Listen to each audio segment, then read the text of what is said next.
occasion that if you're gonna demo a pedal and you don't turn all the knobs up to max at least once, that you're kind of a D-bag. I may be a D-bag, but it's not because I'm not gonna turn all these knobs up to max to show you what that sounds like on this Belle Epoch Deluxe Echo Unit CB-3. So let me set this up. This is the noise of my guitar into the amp.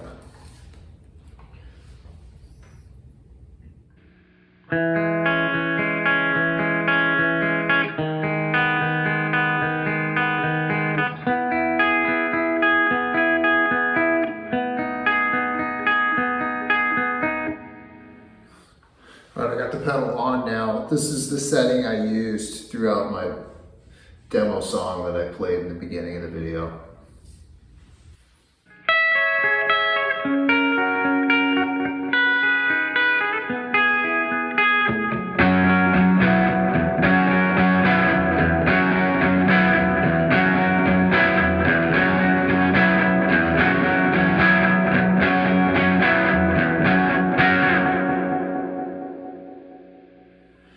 All right, all the knobs are turned to max. I was gonna try to play something, but I think what you'll see is that I don't get to play anything once I turn this echo sustain knob all the way to the right. Just the recording noise itself starts to make a sound. So here we go.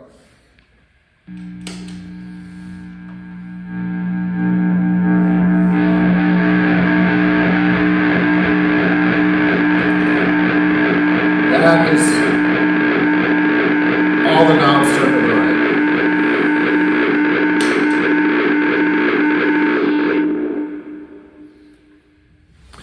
So to close out the video, I just want to go over a little theoretical thing I uncovered for myself. That not breaking new ground here is just something that the light bulb kind of went on for me while I was putting this tune together.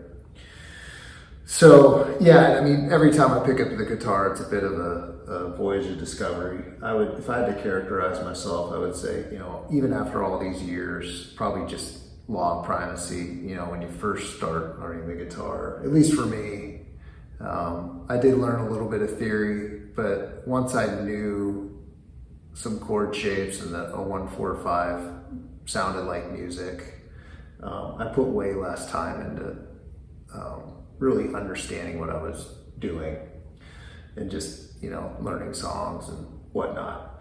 But so again, voyage of discovery, picked up a new little tidbit as far as like helping me potentially visualize the fretboard a little bit better so I can be less shape based and less of a memorizer and more of an improviser. So that tune I played at the beginning, it's in B, but I go in between the 4 chord and the 4 major chord and the 6 minor chord quite a bit throughout. And what that is in the context of B is E major and G sharp minor. So the little thing I discovered while I was messing around with that idea was that for the 4 chord in B, well actually any key, but in this case, again I was in B, so the difference between an E major chord and a G sharp minor chord is only 1 note. So I'll demonstrate. So here's the E major, and I'm talking about the triads, of course. So the E major triad is E, G sharp, B. And the G sharp minor chord is G sharp, B, D sharp, or E flat, which in the context of E major is the major 7th. So how did I put that into practice? So that initial riff, I was just basically going between E major, starting on the 3rd and the low string.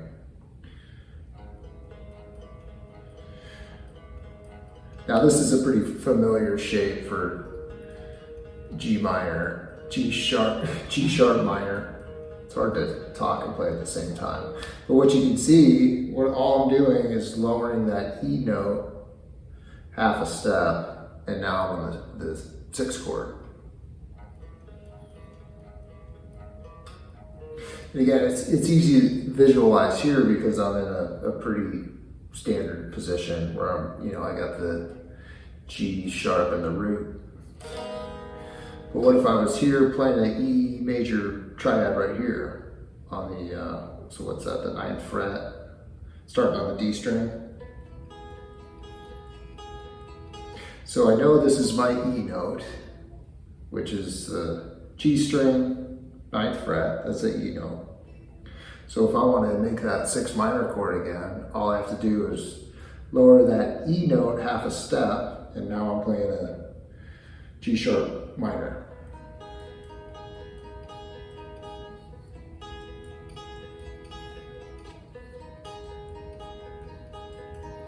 How about if I'm up here, and this is a bit of a variation on an E chord because I'm going to add a note here. And what would this be? So I'm adding a C sharp note to the chord, E major triad. So I got a E, a G sharp, and a C sharp, which is a 6. So this is like a E major 6th. So I know if I want to make that 6 minor chord again, I lower the E string lower the E note half a step, and now I'm playing a G sharp minor.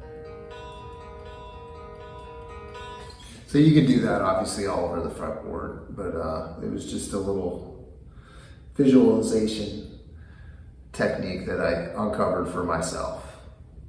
That's it. Thanks.